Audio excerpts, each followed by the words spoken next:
Samedi Roumanoff sur Europe 1.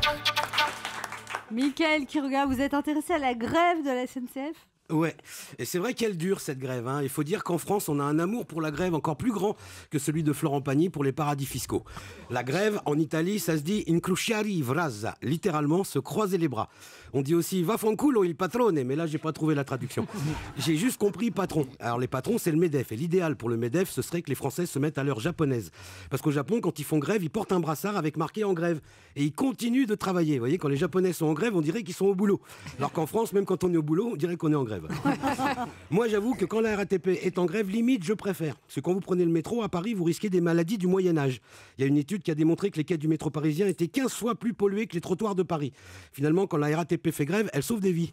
De toute façon, la France, c'est le pays de la grève. À la SNCF, c'est même devenu une coutume. Ils font grève tellement souvent qu'à partir de maintenant, ils vont être obligés de déposer des préavis de travail. On est le pays de la grève et aussi, bien sûr, de son joyeux corollaire, les manifestations. Alors, une manifestation, c'est quoi ? C'est un groupe de gens qui marchent et qui gueulent pour quelque chose. Exactement le contraire d'une tribune de supporters. Vous voyez qu'eux sont un groupe de gens qui restent sur place et qui gueulent pour rien. Comme le dit le proverbe, attention, méfie-toi de ce que tu désires car tu pourrais bien l'obtenir, comme les manifestants de mai 68 qui défilaient au cri de « Halte aux cadences infernales !» Eh ben c'est fait, c'est fini les cadences infernales depuis qu'on les a remplacées par des robots.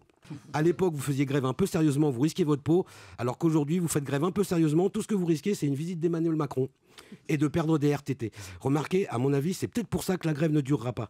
Parce que si les cheminots perdent des RTT, vous allez voir qu'ils vont être obligés de se remettre au boulot, ne serait-ce que pour sauver leurs vacances.